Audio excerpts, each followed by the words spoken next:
lo que vamos a ver, se me ha olvidado un par de cositas que son necesarias sobre la caracterización de los tiempos, ¿no? Esto es, bueno, es fundamental que lo hayan visto, yo supongo que ya en otra clase de teoría de la historia, pero de todas maneras lo pongo acá para que se lo lleven, ¿no? ¿Cuáles son estas caracterizaciones? Cuando uno ve, por ejemplo, en los libros, BC es, o bien se lo puede decir before Christ, o sea, antes de Cristo, o también en algunos libros yo he encontrado como BCE, como before the common era, ¿no? Como antes de la era común.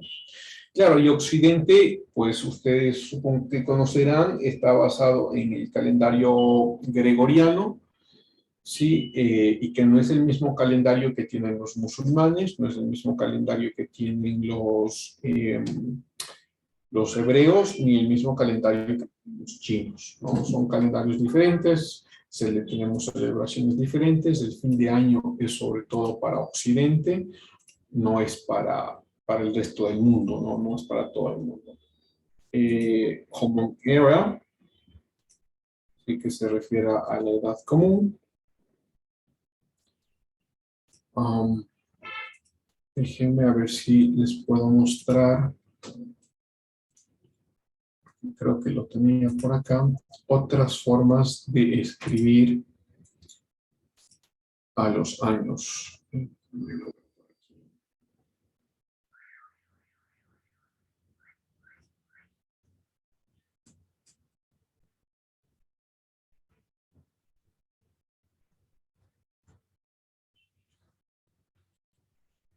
Creo que lo había visto en un segundo.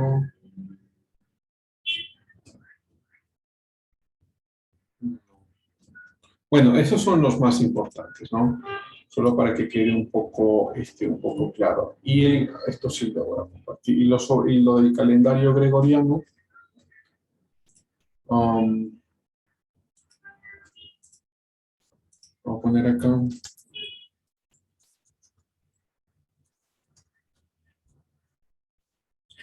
Que es el calendario donde estamos ahora, ¿no?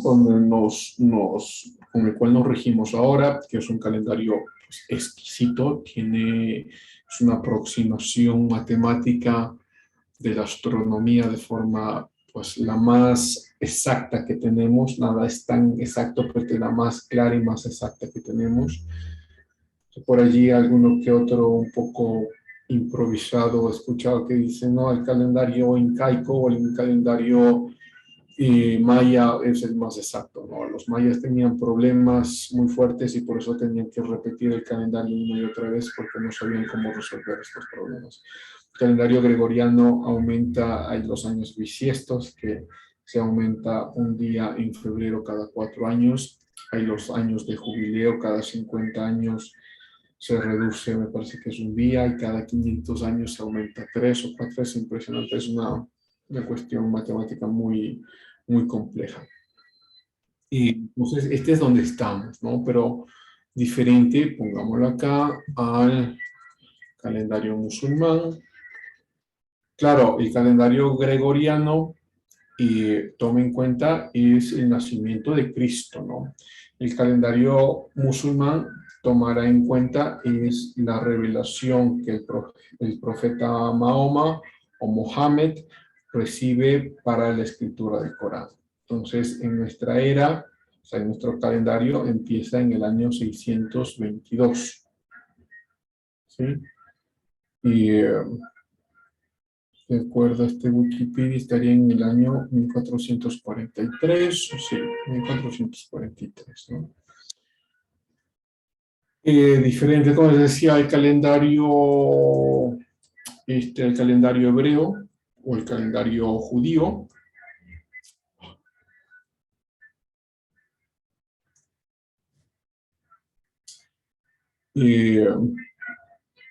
A ver si es que lo encontramos. El calendario judío empezaría en el año 0, o sea, el año 1 sería el año de la creación, ¿no? Entonces lo que han hecho es contar las generaciones desde el Génesis y luego contar las generaciones desde Mateo, o pues hasta Mateo, pues o hasta la venida de Cristo, y de ahí contar los años hasta acá, ¿no? Y, en el calendario gregoriano, vamos a ver, perdón, en el calendario hebreo estaríamos en el año 5782.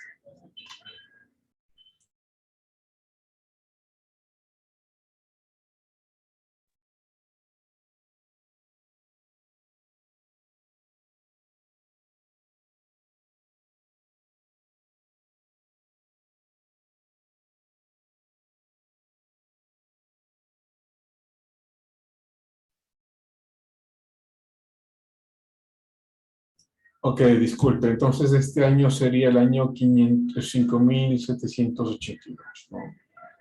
Y, como he dicho, tomando en cuenta que el año 1 sería el año de la creación, ¿no?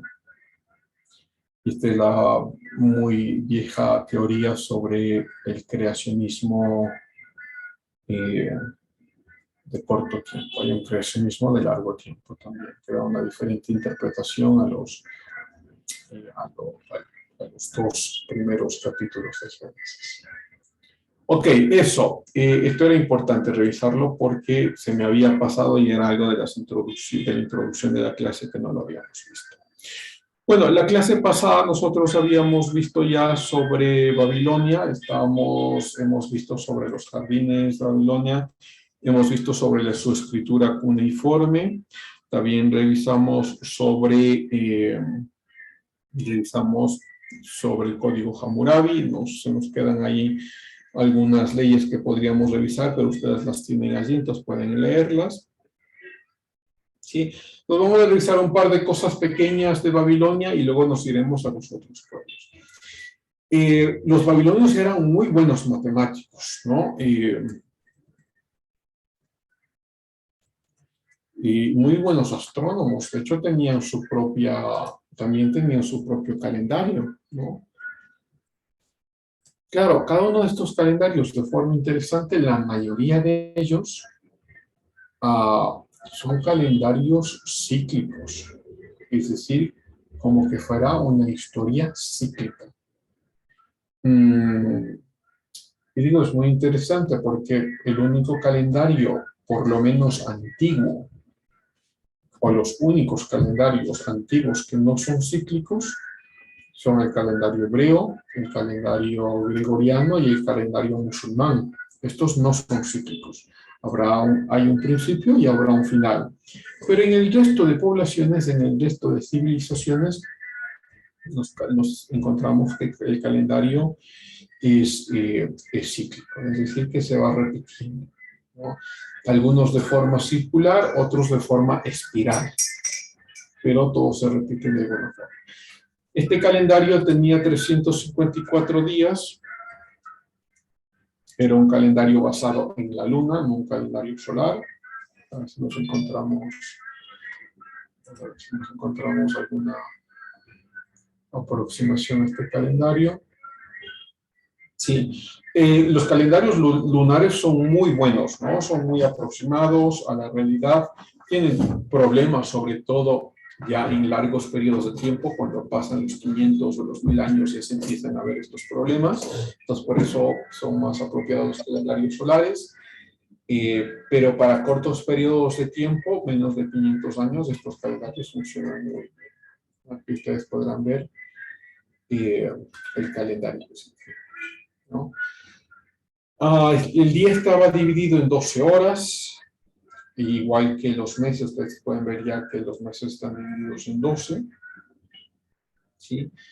Lo que significa que ya hay una caracterización matemática importante de diferencias astronómicas, ¿no? Diferencias en las formas en las que se ve los cambios naturales y diferencias en cómo podemos nosotros captar estos cambios naturales de forma matemática. ¿Sí?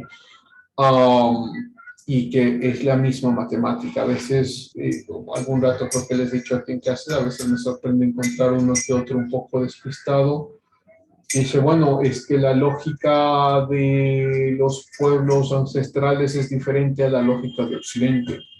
No, la lógica es la misma. Y si uno quiere hablar de lógica matemática, es la misma. No te encuentras en ningún pueblo ancestral que diga que 2 más 2 es 42. No hay nadie, ¿no? O sea, la lógica es la misma. 2 más 2 es 4, esté aquí o esté en el imperio incaico o en el imperio babilónico, ¿no?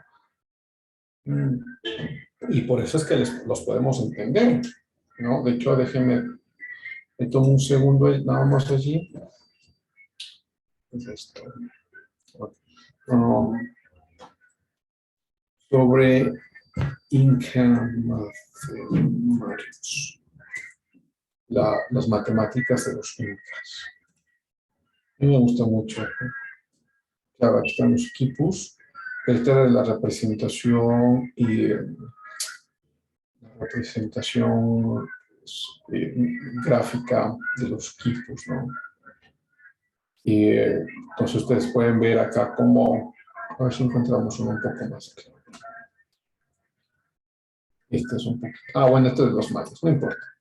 Pero para entender, o sea, si cada uno de ustedes es del 1 al 4, mira, o sea, es lógico que un puntito es 1, 2 puntitos son 2, ¿no? 3 puntitos son 3, 4, 4. Hay una línea para el 5, mira qué interesante. La línea y el punto es 6, pero ¿qué es la línea y el punto? Pues la suma de esta rayita y este punto, ¿no? No es que 1 más 5 es 14 en la lógica maya, no, es que es 106. Pero claro, nos encontramos luego estos tipos de argumentaciones en lugares sobre todo culturales e ideológicos. Bueno, lo mismo entonces con los babilonios, ¿no? Los babilonios estaban muy avanzados en matemáticas, estaban muy avanzados en construcciones lingüísticas también, que hemos visto los cuneiformes. Lo veamos acá, estos de los babilonios, ¿sí? A ver si es que vamos a ponerlo en grande. No. Denme un segundo, a ver si podemos agrandar. Acá está. ¿Sí? Pues sí que es muy clarito, ¿no? Supongo que todos lo pueden ver, ¿no? Pues aquel triángulo con la recta es el 1, el 2, el 3, el 4, pues todos están muy claritos, ¿no? Y ya tenemos en bases decimales. A veces también por ahí he encontrado que me dicen, bueno, es que no es la misma lógica porque algunos pueblos tienen los números en bases basados en 20, los pies y las manos, basados en 5, basados en 10. Pues para el que conoce un poco de matemáticas sabe que eso es lo mismo, sino que las bases son diferentes. Yo estudié un poco, bueno, cuando yo estudiaba matemáticas, a nosotros nos hacían cambiar, nos daban números como 520, ¿no? Base decimal. Bueno, ¿cuál sería 520 en una base bidecimal o una base binaria, entre ceros y unos? ¿Cómo se vería 520 entre ceros y unos? Uno lo calcula, lo hace, no se demora mucho y está ahí. Y el que conoce la base binaria sabe que eso es 520, ¿no? Pero es lo mismo. Entonces, aquí tienes la numeración babilónica. Cuando uno va entendiendo cómo va el yeso y cómo se comportan los números, pues queda muy clarito, ¿no? Queda muy clarito cuál es 30 y cómo se va leyendo todo. Los babilonios, como les decía, tenían un calendario basado en los cambios lunares, 354 días. Su matemática era bastante desarrollada también. ¿Sí? Y algo que les he mencionado ya antes sobre la escritura cuneiforme, ¿no?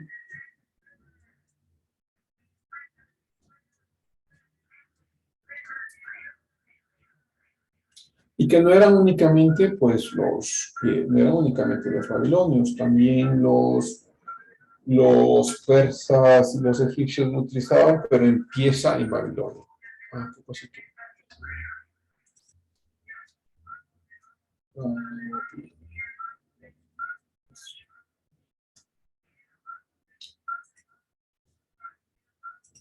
¿Cómo es esta escritura cuneiforme? Primero, tiene dos características, ¿no? La primera característica es que está basado en iconografía. No es la escritura alfabética que tenemos ahora, ¿no? No es la escritura que tú escribes amor, haces la A, la M, la O y la R, pero tienes que conocer lo que cada una de estas son letras. No, no, no. Esta es una escritura iconográfica. Es decir, hay iconos para cada idea o cada muestra de esta idea. Y que luego estos iconos se pueden unir para generar nuevas ideas. Entonces, puedes ver ahí cómo se dice...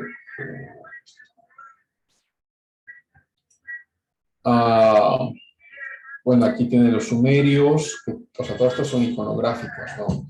Los primeros que empiezan a tener alfabetos son los fenicios y los hebreos, pero estos ya los veremos. Los sumerios, si puedes ver acá, los babilonios, la antigua y la nueva Babilonia, sí, y los asirios. Pues todos son iconográficos. ¿Cómo voy a decir estrella?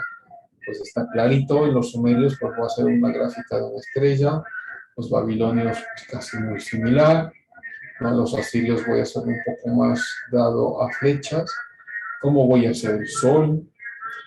Mes, el hombre, cómo voy a caracterizar a un hombre, el rey, ¿sí? Un hijo, la cabeza, señor, y bueno, acá tienes otras características.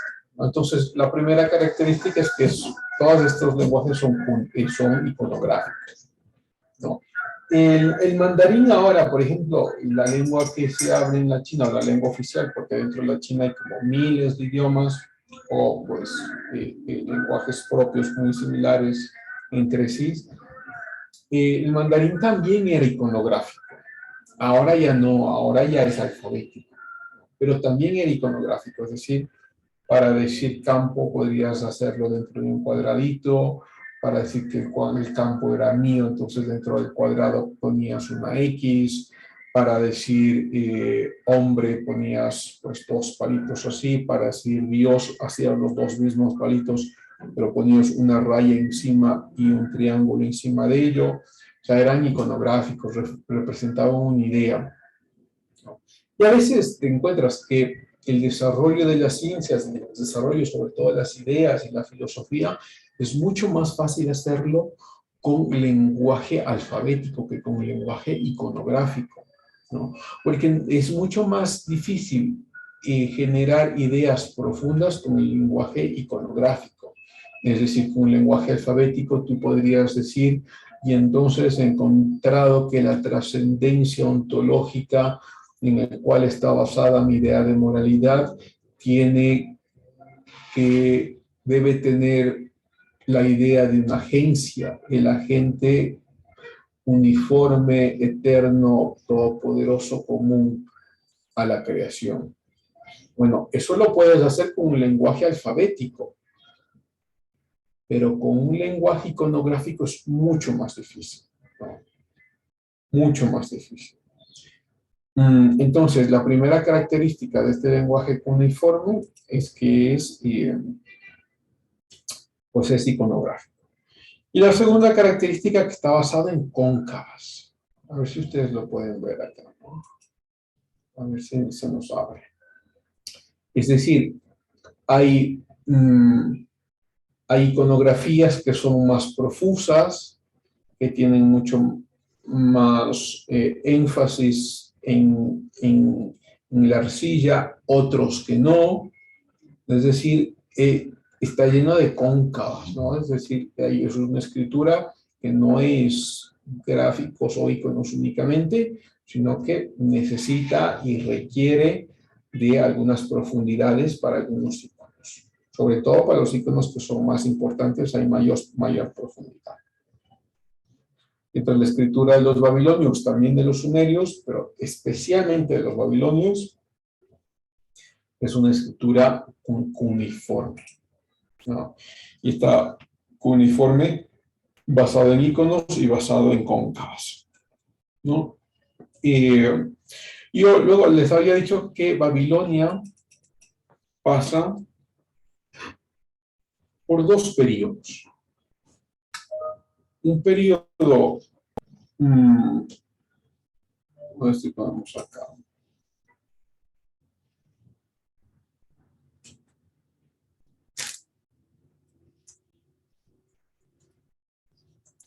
Un periodo de civilización.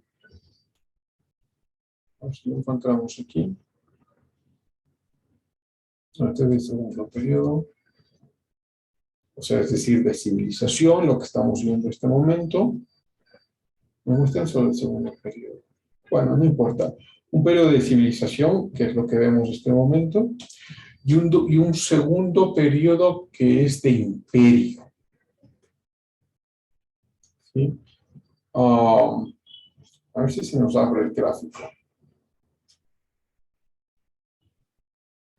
Entonces, bueno, pero esto está basado en los hebreos.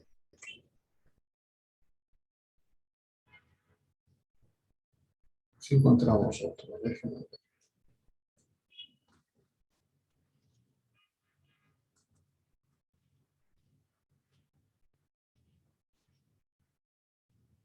Bueno, este nos puede servir. Sí. Aquí tenemos al rey Hammurabi, ustedes pueden ver el año 2300, más o menos, de Babilonia, el rey Hammurabi en 1792. Entonces, este es el periodo de la civilización. ¿Sí? O sea, sí había rey, ¿no es cierto? Sí había sistemas jerárquicos, sistemas legales, todo eso sí.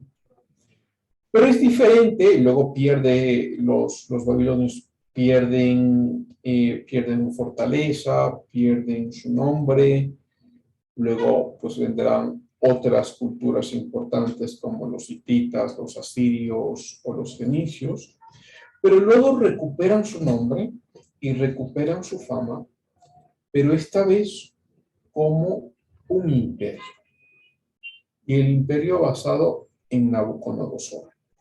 ¿No? Este segundo imperio de acá, esta segunda parte que ustedes ven aquí, ¿sí? Esta segunda parte es un imperio muy fuerte que empieza a conquistar otra vez los territorios, esta vez ya así como un emperador, y la conquista de estos territorios llega, vamos a ver si lo encontramos acá,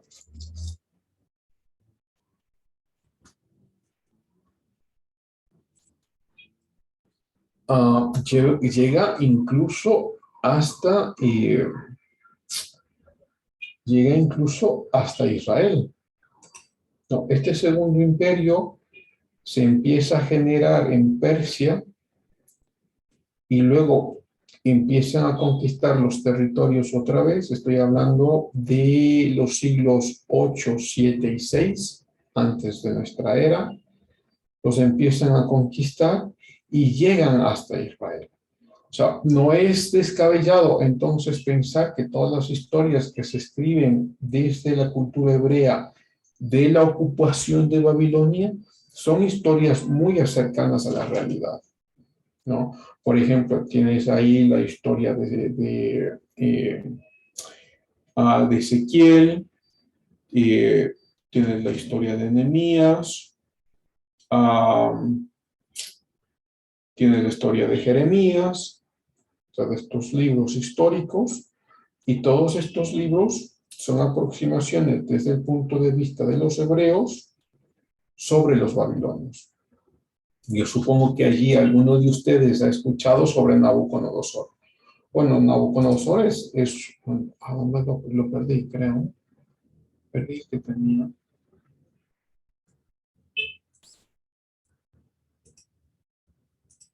A ver, voy a encontrarlo otra vez.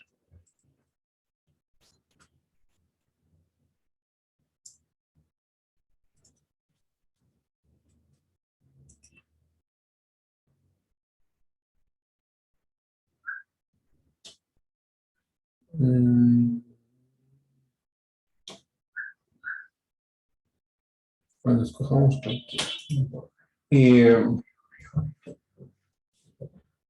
No.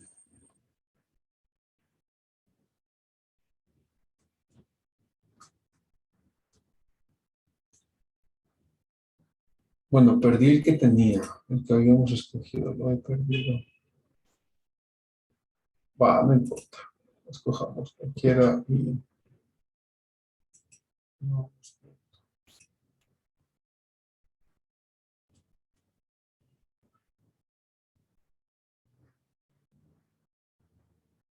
Bueno, esto nos puede interesar. Entonces, les decía, siglo, ¿no es cierto? 8, 7 y 6. Pues Nabucodonosor, gran rey de Babilonia, llega a Israel, conquista Israel, existen los 70 años de cautiverio, porque cuando llega Nabucodonosor, coge a todos los israelitas, bueno, a la mayoría, claro, es una conquista brutal, hay mucha muerte, no mucha sangre, conquista a los israelitas y los trae a Babilonia, ¿no? O sea, los trae a la parte central del imperio, acá. Supongo que ustedes, como digo, algunos de ustedes quizá haya leído estos libros, incluso el libro de Daniel, ¿no?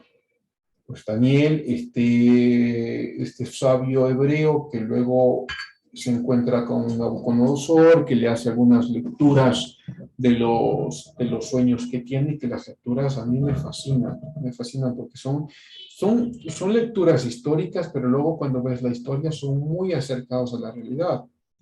Déjeme, lo hago ahí un ejemplo muy rapidito. Por ejemplo, Nabucodonosor sueña que él se ve a sí mismo en una estatua. Esta estatua está llena esta estatua, su cabeza es de oro, su cuerpo es de bronce, sí, justamente está acá, sus piernas, no, su cuerpo es de plata, su torso es de bronce, sus piernas son de barro, y luego que después de que ve este sueño, ve una piedra que llega a las piernas y destroza este estatua, ¿no? Supongo que ustedes han escuchado por allí que luego él pide a los sabios de Babilonia que le interpreten el sueño. Los sabios no saben cómo interpretarlo porque no les iba a contar el sueño. Luego Daniel se acerca y le cuenta, este es el sueño que has tenido y esta es la interpretación. Entonces tú, señor Nabucodonosor, tú que eres el rey de Babilonia, el principal rey de nuestro tiempo, estás tú en la cabeza que es el oro. Luego después de ti vendrá un imperio más pequeño, un imperio menor. Después de ese vendrá otro menos importante, uno menor. Y luego finalmente vendrá un imperio dividido, y en este imperio dividido vendrá Dios con su juicio. Entonces, cuando tienes una aproximación histórica, pues resulta que esta lectura es pues casi tan cercana a la realidad, ¿no? Porque acá tienes Babilonia, ¿no? Que es la cara, pues, ¿no? Donde está Nabucodonosor. Luego tienes el imperio medo-persa, que lo veremos posiblemente en la próxima clase. Luego tienes el imperio griego, donde está Alejandro Magno. Luego tienes el imperio romano, que significarían las piernas. Y dentro del imperio romano nace Jesús, que sería la interpretación de la piedra angular, ¿no?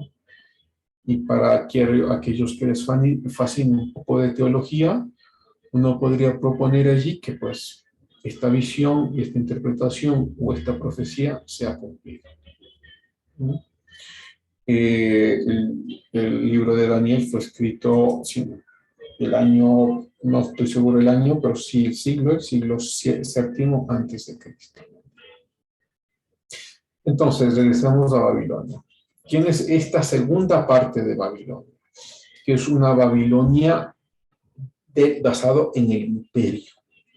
La primera Babilonia que habíamos visto en este recorrido histórico es una Babilonia de civilización, ¿no? Con Hammurabi, con su código, todo lo que pensaba, es una civilización. Pero este ya es un imperio. Esta segunda Babilonia es un imperio que va a conquistar, ¿no? Y que conquista, de hecho, luego esta Babilonia pierde sus poderes porque luego son conquistados por los medos, que está aquí justamente Media, y los persas.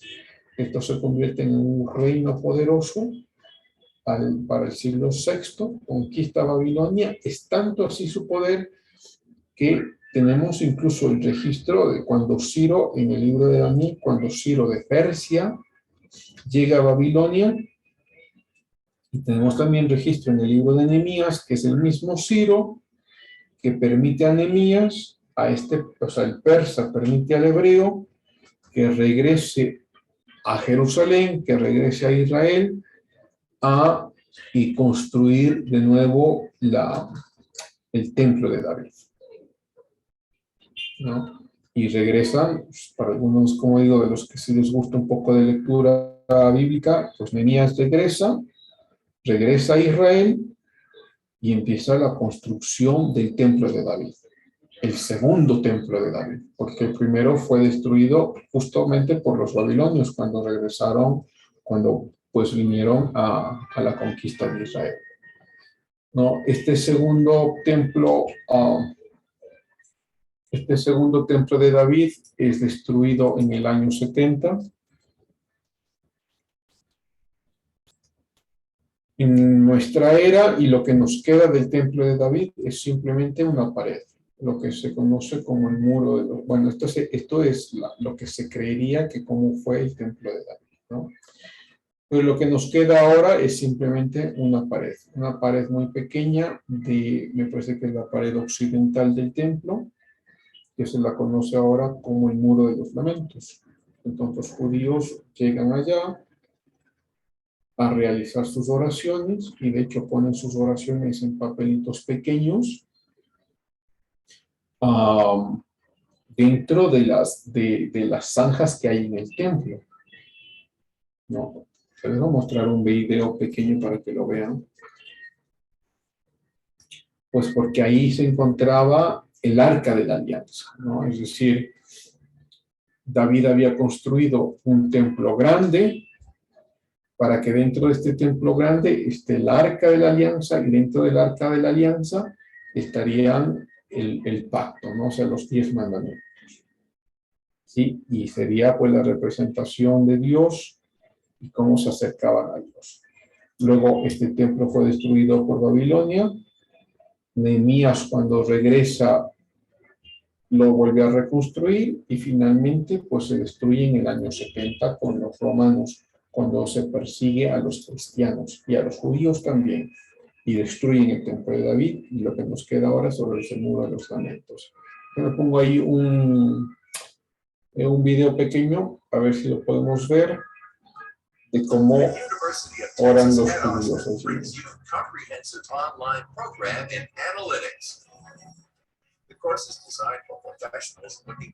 Bueno, ahí la publicidad, ¿no? Tenemos que aguantar la publicidad. La policía israelí evacuó este lunes por la noche el Muro de los Lamentos, luego de que se incendiara un árbol en el monte del templo, en medio del más reciente conflicto con los palestinos.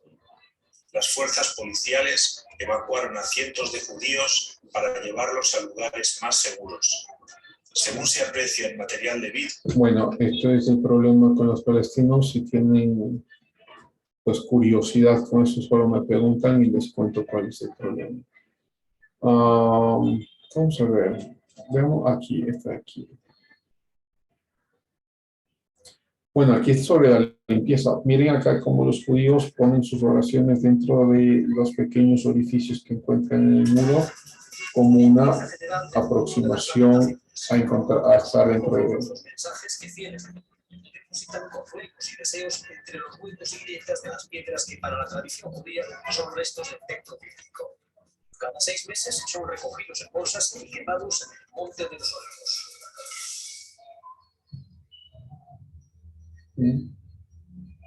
Nos encontramos acá. Bueno, ahí tienen por lo menos la idea, ¿no? Entonces, esta segunda Babilonia de mucha prosperidad como imperio dura más o menos 3 siglos, ¿no? Desde Nabucodonosor hasta la conquista el imperio medo-persa. Es decir, más o menos desde el siglo VIII hasta el siglo VI. Sí, y entonces esta Babilonia desaparece, ¿no? Y es conquistada y desaparece como imperio. ¿Sí? Y terminamos entonces así con Babilonia. Bien. Vamos a irnos a otro de estas civilizaciones. Supongo que los que están leyendo, haciendo sus lecturas, pues ya encontrarán sobre todo, me parece que una segunda lectura y encontrarán mucho de lo que estamos viendo acá. Los hititas son una población, una civilización menos importante, porque geográficamente son más pequeñitos. Y a pesar de que sí son un pueblo dados a la guerra, pues no son muy grandes comparados con los anteriores, ¿no?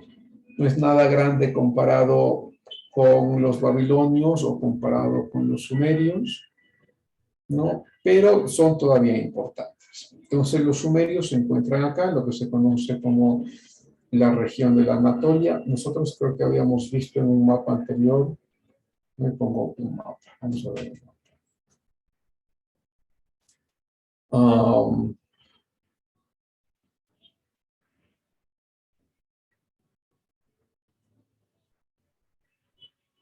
Pues para que sepan exactamente de qué región estoy hablando, ¿no?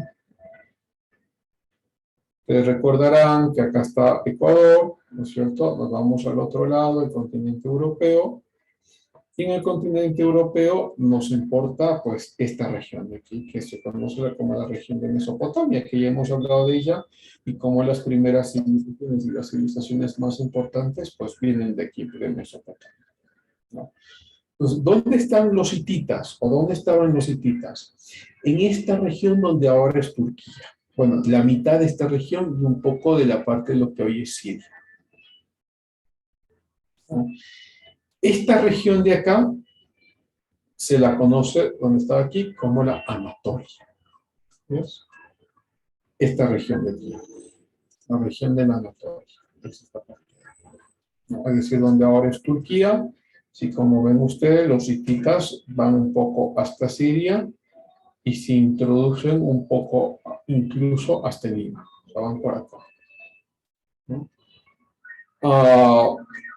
Entonces, estos hititas tienen tecnología ¿de qué sobreviven? Bueno, un poco de agricultura, sí, pero sobre todo sobreviven de la venta de tecnología de guerra. Entonces, ellos eran los que vendían los armamentos que vendrían a ser las lanzas, los escudos, incluso los carros de guerra, ¿sí? Como digo, son un pueblo guerrero, pero venden sobre todo estos materiales. Muy interesantemente, aquí en los hititas es la primera vez que vemos que una civilización en la que los reyes, bueno, no es la primera vez, los hebreos también, pero que los reyes no son considerados como dioses, sino que los reyes pues son enviados de Dios, pero no son dioses, ¿no? Los reyes tenían que, igual que el resto, que someterse a las leyes, no estaban sobre las leyes.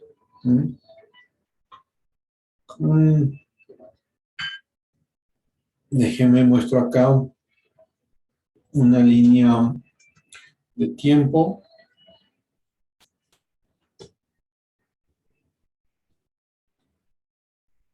A ver si nos dan alguna por aquí. No la encuentro. Bueno, no importa. Los hititas aparecen más o menos en el siglo XIV de nuestra era, ¿no? Y se extienden hasta el siglo XIII. No sobreviven mucho tiempo. De hecho, ninguna de estas civilizaciones sobrevive mucho tiempo. Yo algún rato les había contado que la única civilización que ha sobrevivido incluso hasta nuestro tiempo son los hebreos. Pero estas otras civilizaciones no. Estas otras civilizaciones pues desaparecen, reaparecen y desaparecen de acuerdo a los movimientos políticos, a las conquistas, de acuerdo a la tradición en la que van creciendo, ¿no? Entonces, pues decía, son un pueblo militar, son un pueblo que vende su armamento militar, un poco sí dado al comercio, sobre todo en la agricultura, pero un pueblo sobre todo militar. Y no hay mucho más que decir de los hititas porque desaparecen rápidamente en el tiempo, ¿no? Luego ya en el siglo XII y siglo XI nos vamos acercando ya muy rápidamente. Tenemos a los fenicios. Ya estamos en otra civilización, ¿no? Los fenicios aparecen entre el siglo XII y el siglo XI. Y si ustedes pueden ver dónde se encuentran, a ver, aquí esto es importante. En esta parte de acá, al oriente, tendríamos los sumerios, los babilonios, ¿no? A este lado de acá están los hititas. Pero en el caso de los fenicios no tenían una extensión geográfica muy grande. De hecho, tenían una extensión geográfica muy pequeñita, sobre todo basado en las islas griegas y en el corredor del Mediterráneo al lado de Israel. El resto de lo que ustedes pueden ver en esta línea roja son las rutas comerciales de los fenicios.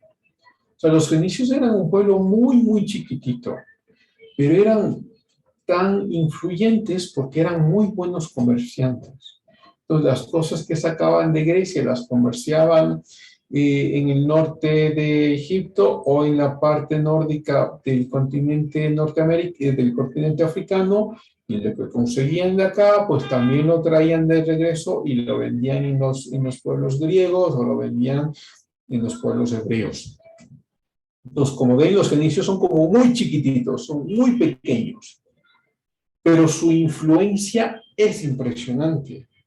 Y la influencia que tienen es por el comercio. Estaban muy dados a la navegación, es decir, comerciaban productos agrícolas, productos marítimos, ¿sí? Y comerciaban productos ganaderos. Pero algo que es de lo más impresionante de los fenicios, que son los primeros que empiezan con lo que se conoce como el conocimiento vitícola. Lo voy a poner aquí, la viticultura. La viticultura es el arte de hacer vino, ¿no? Y ahora, claro, lo tenemos en muchos lugares, pero ¿de dónde empieza esto? En los fenicios. Los fenicios son los primeros que tienen un arte desarrollado para hacer vino. Y empiezan entonces a tener cultivos masivos de uvas, generación y producción de vino, y este vino se los llevaba a los diferentes pueblos, pues en Egipto o en el norte de África, incluyendo en la península ibérica. Alguna que otra vez me parece a mí que les conté, pues en la academia que yo crecí teníamos la obligación de tener clases de diferente tipo, de todas las áreas del conocimiento, incluyendo gastronomía. Entonces, en una de estas clases, pues nos enseñaron a catar vinos, a cómo se ve, pues, el olor, el espesor, la acidez, la alcalinidad o la formación o la expansión del vino en la botella o en el vaso, ¿no? Y claro, allí nos decían y nos contaban que esta tradición que ahora está muy bien conocida en todo Occidente, es una tradición que sale justamente de los fenicios. Entonces, como les contaba, estos fenicios ustedes ven aquí la parte geográfica, son muy chiquititos, muy pequeñitos, ¿no? Pero muy influyentes, ¿no? De hecho, esta producción de vino luego los llevarán al Líbano. Déjenme lo muestro aquí. Creo que tenemos un mapa. Voy a cerrar. Creo que vamos a cerrar. A ver si podemos entrar y ya les cuento dónde se esparció este vino.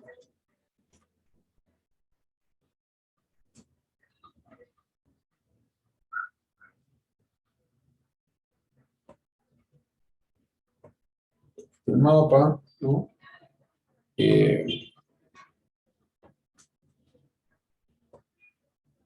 Entonces, acá aparecen los fenicios, ¿sí? Y pues el vino se lleva, o la forma de producción del vino se lo lleva a todos los pueblos africanos, pues del norte, ¿no? Tú puedes ver acá, pues en Egipto, en Libia, ¿no? Argelia, Túnez, incluso Marruecos, pero de acá se lleva a esta parte, ¿no? Es decir, a España, Italia, y claro, por el lado de Oriente hasta Grecia. No es, tampoco uno puede, o sea, uno puede entender allí cómo, claro, uno de los principales productores de vino actualmente, pues son los países del Mediterráneo, ¿no? O sea, España, Italia. Y allí entra un poco de Francia, luego los otros países también tienen un poco, pero sobre todo en estas regiones, ¿no? Cuando uno va a España, pues alguno de ustedes tiene familiares por allá, les contará que el precio del vino es baratísimo. En algunos casos, incluso más barato que comprar un litro de leche. Bueno, los fenicios también son muy conocidos por la tinturación de los textiles. Si bien ya podemos encontrar fábricas, ¿no? Pero herramientas de construcción de textiles en muchas otras poblaciones, bueno, los fenicios no solo construían textiles, no solo tenían textiles, sino que también los pintaban. Y el darle color a los textiles refleja una aproximación mucho más aguda sobre la belleza, y esta belleza vista incluso en la utilización de ropajes de las personas. Y resultan ser pues los trajes más coloridos. Ya no son los trajes fúnebres que pueden estar utilizando los hebreos o incluso los babilonios, ¿no? Los trajes fúnebres, sino que ahora ya tienen mucho color, mucha forma. No hay una belleza ya intrínseca en estos textiles. Bueno, eso sale de los fenicios. Los fenicios, como les había dicho también, son una de las primeras civilizaciones que tienen un alfabeto. Ya no son construcciones iconográficas o cuneiformes, no, ya es un alfabeto.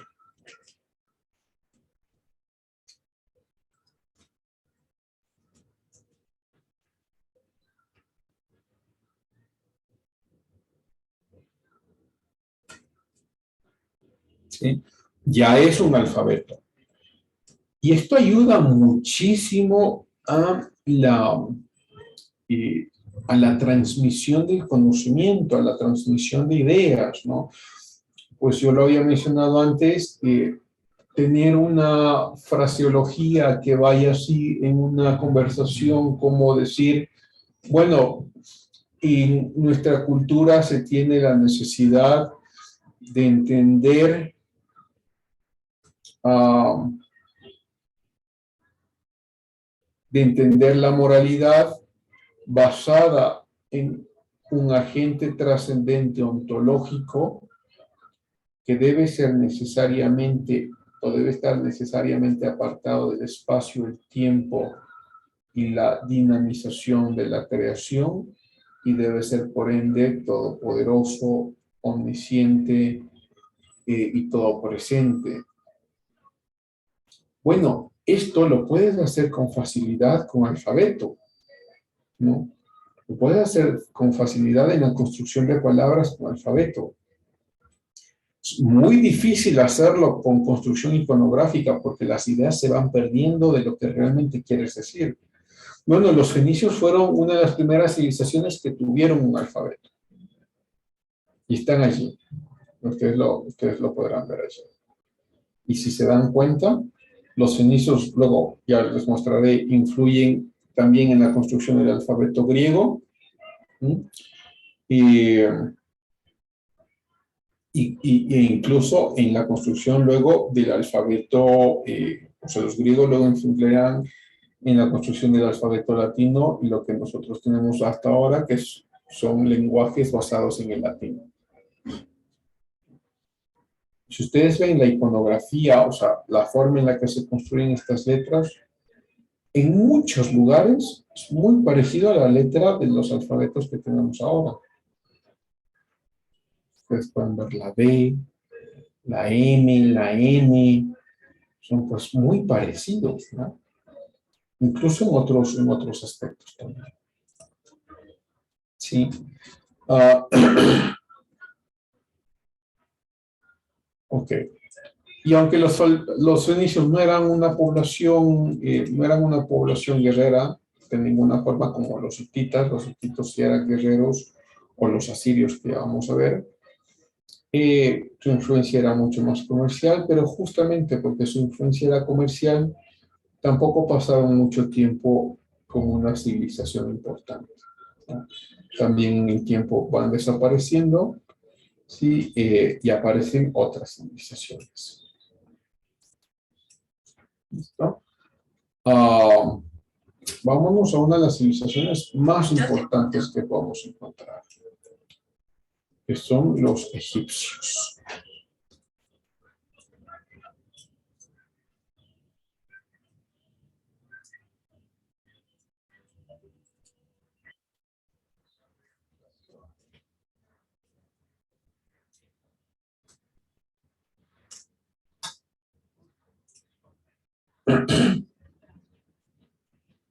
A ver. Aquí está la línea del tiempo, pero no de los egipcios. Acá están los egipcios, en 1468. Los arcadios son parte de los sumerios, ¿no? Entonces están dentro de los sumerios. Hemos visto Babilonia, Asiria ya los veremos. Vamos a ver a los egipcios en este momento. Están acá. Aparece más o menos en el año 1468. Quizá la construcción como civilización de los egipcios, que sí lo tenemos hasta ahora, también es una de las civilizaciones no tan antigua como los hebreos, pero que sí los tenemos hasta ahora. Les muestro el mapa. Nace también alrededor de la construcción de ríos, ¿no? En el caso de Egipto, del principal río, que es el Nilo. Sí, que ustedes lo ven acá, el Nilo atraviesa, que es el río más grande del mundo, ¿no? Atraviesa todo Egipto. Y esto es entendible que una civilización tan importante como esta se haya construido alrededor del Nilo, porque resulta ser la fuente de producción, la fuente de vida, la fuente de la agricultura. Y como hemos visto antes, la agricultura se convierte en la herramienta más importante para la supervivencia de las civilizaciones, ¿no? Porque es de la agricultura que salen las rutinas, que sale la producción para comer lo que producen, pero también para el comercio. Y también es interesante saber que de acá también salen algunos mitos religiosos, ¿no? Como el mito de Osiris, que también ya lo veremos, o como algunas historias de inundaciones, ¿no? si uno bien podría proponer que es una lectura errónea decir que hubo una inundación universal como la inundación que tiene Noé, pues cuando uno hace una descripción histórica un poco más acuciosa, pues te darás cuenta que para los habitantes de estas tierras, cuando había alguna de estas inundaciones, pues era lo único que conocían. Y cuando se los inundaba y recorrían su vista y todo lo que veían con su vista también estaba inundado, pues claro, era el fin del mundo, ¿no? O sea, se había inundado todo el mundo, ¿no? Entonces, cuando tienes una herramienta hermenéutica allí para entender lo que realmente están proponiendo los escritores, pues lo aceptas con mucha mayor claridad. O sea, para ellos se había inundado todo el mundo, ¿no? Entonces entiendes que existen historias sobre inundaciones en la civilización egipcia, sobre todo con el mito de Osiris, ya veremos quién es, ¿sí? ¿Cómo entender que hay alguna inundación en la que haya pasado Noé? Claro, porque Noé vive en un territorio que está muy cercano al Éufrates y al Tigris. Y los cambios entonces en las corrientes como en las temperaturas y las lluvias hacen que en ciertos periodos del año estos ríos crezcan muy grandemente y que inunden los territorios que están cerca de ellos. Entonces, en el caso de Egipto, es una civilización que se construye alrededor del Nilo y que su importancia religiosa pues es entendible, ¿no? El Nilo como la principal fuente pues, de la agricultura y la agricultura como la principal fuente de la riqueza, ¿no? El Nilo también proveía, cada vez que se inundaba, proveía de depósitos de minerales. Estos minerales eran utilizados luego para hacer piedras preciosas.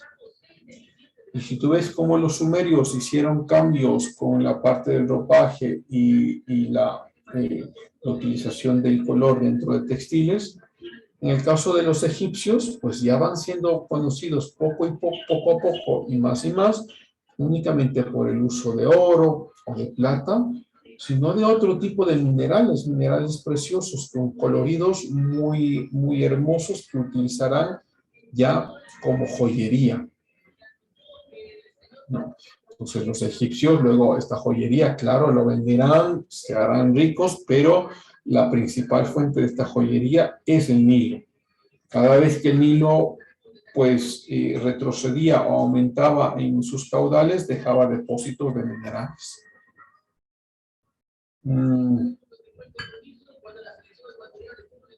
El Nilo también ayudaba como una fuente de protección de ataques extranjeros.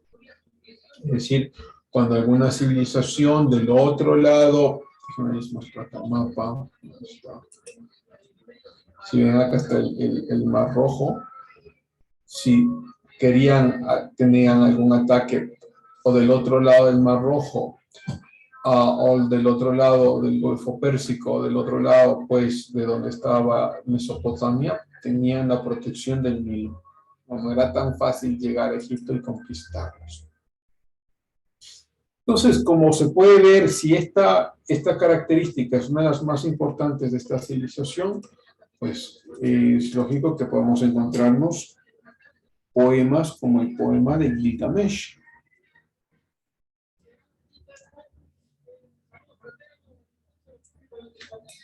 Así nos encontramos un video, pero uno pequeño nada más. Entonces, que hay algún video pequeñito sobre Gilgamesh. Voy a poner este video, no nos vamos a demorar mucho en escucharlo, y luego les explico qué es este poema. Aquí. A ver si nos ayuda un poco.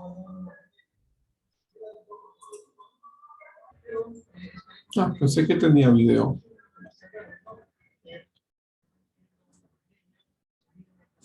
Ok.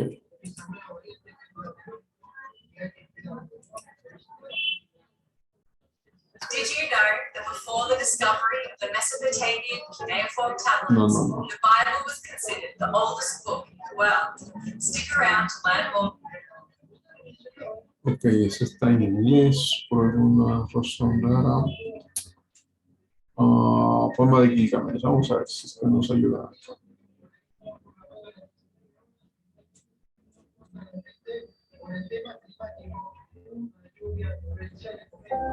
We have this entire misunderstanding of what Darwin really meant when he said survival of the fittest. La epopeya o poema de Gilgamesh es considerada la primera obra literaria de la historia. Fue escrita entre el año 2500 y 2000 a.C. por el escriba y sacerdote Sinleki Unindi y está basada en 5 poemas independientes sumerios, resultado de una tradición oral previa. La epopeya está escrita en verso con escritura cuneiforme en 12 tablillas de arcilla, cuya dificultad hizo que en un principio su protagonista Gilgamesh se leyese como Izdubar. Las primeras 6 tablillas narran la búsqueda de la gloria a partir de una serie de hazañas por parte de Gilgamesh, rey mítico de Ur, actual ciudad iraní de Barca, junto a su fiel amigo Enkidu, mientras que las 5 siguientes relatan la persistente búsqueda de la inmortalidad del héroe, que desarrolla un profundo temor a la muerte. La última tablilla relata cómo es el inframundo de la mitología sumeria y no tiene ninguna conexión con los relatos anteriores, aunque permite conocer el mundo que le aguarda Gilgamesh tras su muerte. Asimismo, cabe mencionar que las tablillas fueron descubiertas en el siglo XIX, siendo traducidas al inglés en 1572 por George Smith, provocando un gran revuelo en los estudios literarios y filológicos, pues los especialistas identificaron la inspiración de ciertos temas de la Ilíada, la Odisea o la propia Biblia en esta obra literaria.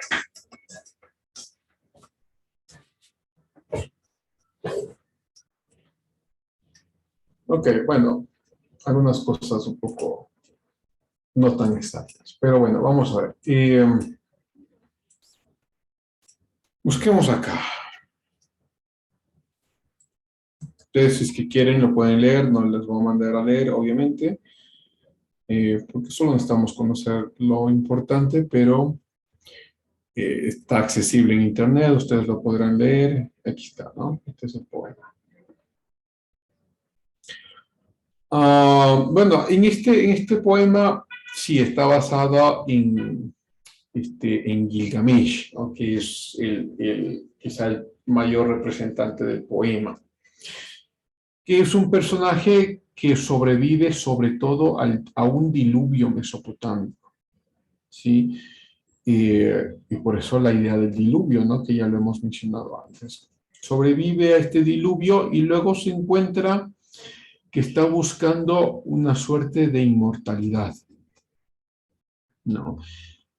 Esta inmortalidad, cuando él empieza a navegar a través del Nilo, él se encuentra con un personaje que se llama Utnapishtim, te lo pongo acá.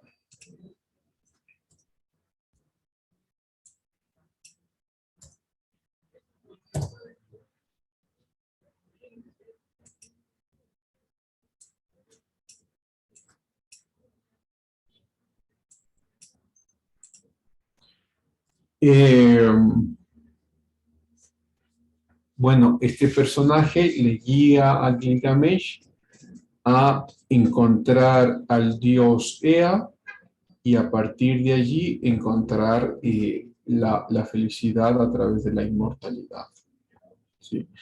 Es un poema muy viejo, bueno, muy antiguo, digamos, es un poema que nos ayuda a entender mucho de cómo era la civilización egipcia, es decir, que estaba muy claro que habían existido varios diluvios, estaba muy claro de que tienen la misma idea de inmortalidad después de la vida, ¿sí? Y estaba muy claro que tenían muchos dioses, o algunos dioses, ¿no? Entre ellos, hemos mencionado Ea, que era un dios que ya tenían los sumerios, pero otros de los dioses importantes de los egipcios, voy a ponerlo acá, Atum,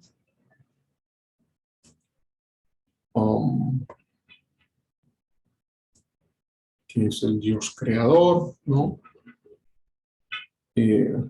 Bueno, a mí Wikipedia con este tipo de temas no me gusta mucho, porque tienen algunas exageraciones que no son apropiadas. Sí, y sí hay esto, por si acaso, si a alguien les interesa, sí, hay en esta mitología incluso estos dioses tienen actuaciones sexuales, ¿no? Um,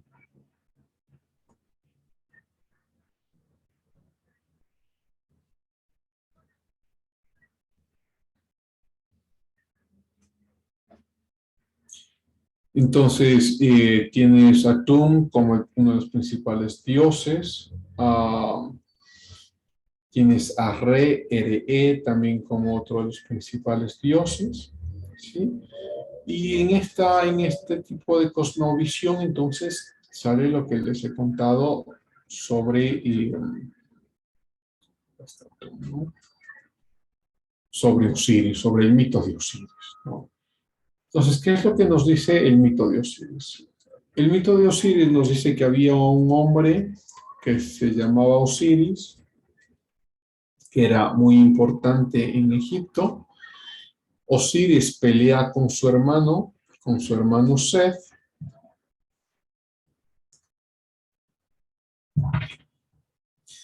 Y Seth, a través de la ira, mata a Osiris. Pero no solo mata a Osiris, sino que lo descuartiza en 14 pedacitos.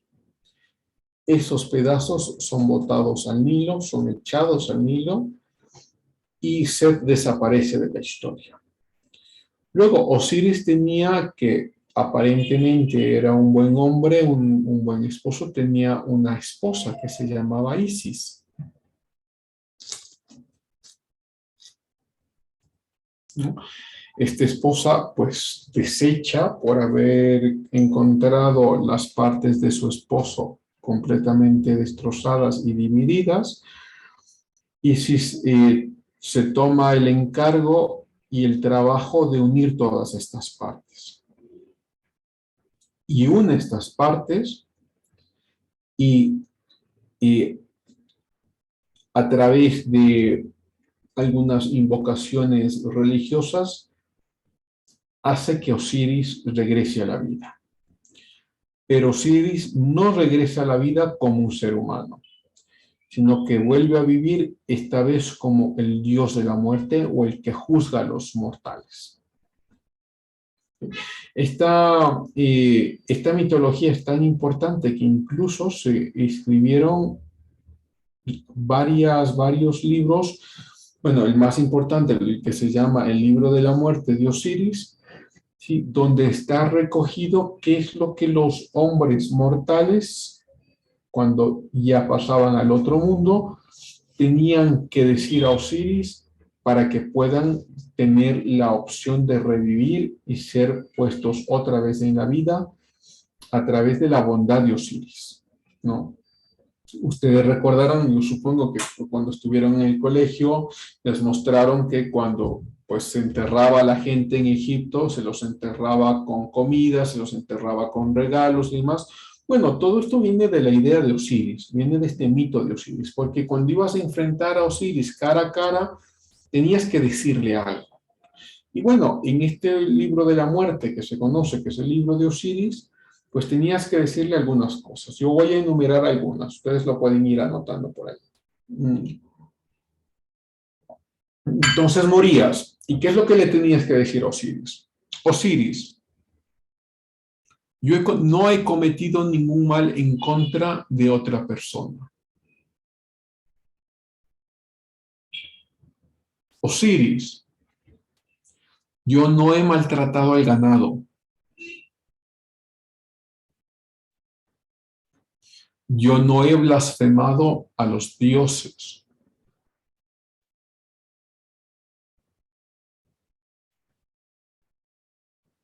Yo no he cometido violencia en contra de los pobres.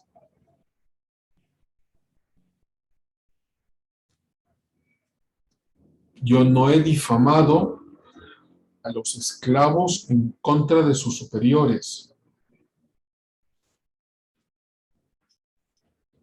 Yo no he producido que otros se enfermen. Yo no he maltratado físicamente a otra persona. Yo no he matado. Yo no he causado el sufrimiento de otro. Yo no he tenido relaciones sexuales con un niño.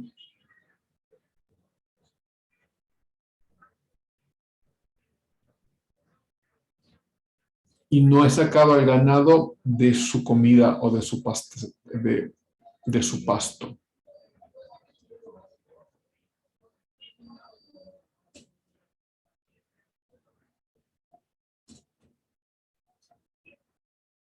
Bueno, ¿qué les parece allí? ¿Qué les parece estos mandatos de Osiris?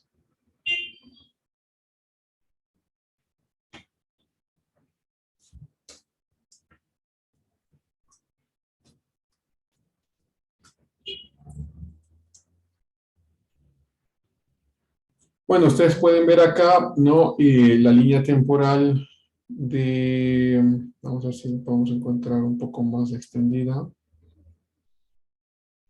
La línea temporal de los egipcios. Sí. El periodo Timita de los Meneses, bueno, el periodo antiguo, el periodo medio, el imperio nuevo.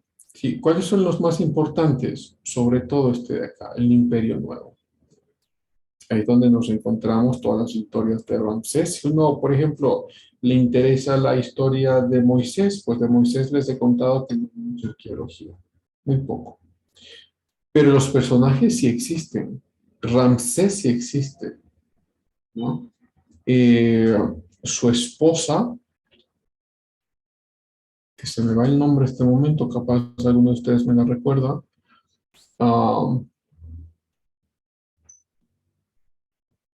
Se me va el nombre de su esposa en este momento. Bueno, su esposa históricamente sí existió, ¿no?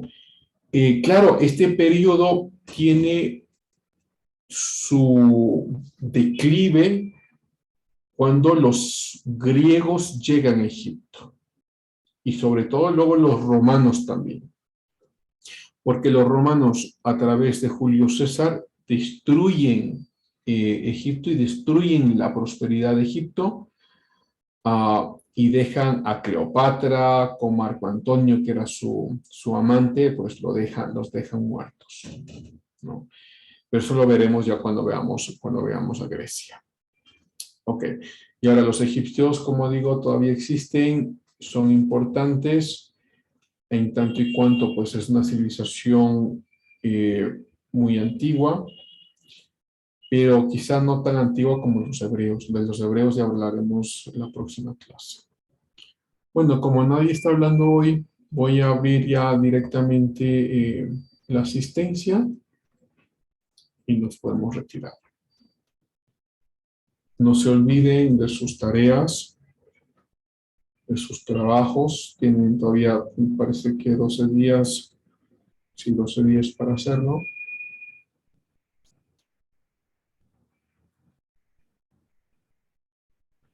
Ok, Lisbeth Estefanía. Presente, profe. Gracias. Nacheli Alejandra. Presente, profe. Gracias. Melanie Brigitte. Presente, Licen. Gracias. Catherine Jimena. Presente, Licen. Gracias. Silvia Gabriela. Presente, Licen.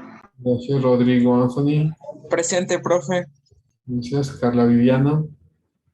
Presente, profe. Gracias. Heidi Gisela.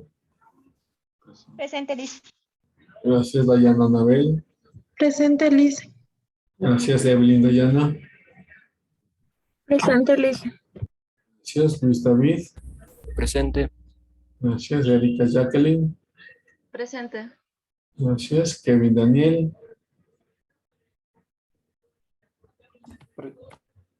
Presente, profe. Buenos días. No se prendió el micrófono, disculpe. No te preocupes. Gracias. Marta Maribel. Presente, Licen. Gracias. Juan José. Juan Josué. Presente. Gracias. David Alexander. Presente, profe. Gracias. Tatiana Lisset. Presente, profe. Gracias, David Alejandro. Presente, profe, buenos días. Día, Arelina Enaí.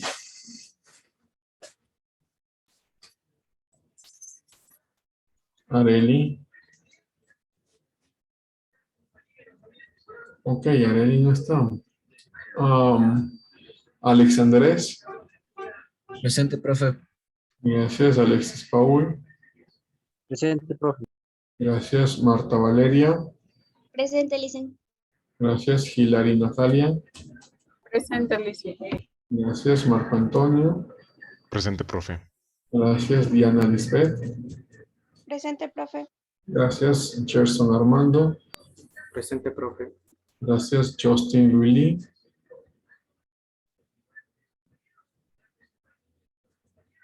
Justin. No está. Presente, profe. Oh, sí estás. Ok, Catherine Giselle. Presente, profe. Gracias, Franklin Joel. Presente. Gracias, Ana Lucía. Presente, profe. Gracias, Edwin Joel. Presente, profe. Gracias, Natalie Viviana. Presente, profe. Gracias, Amanda Selena.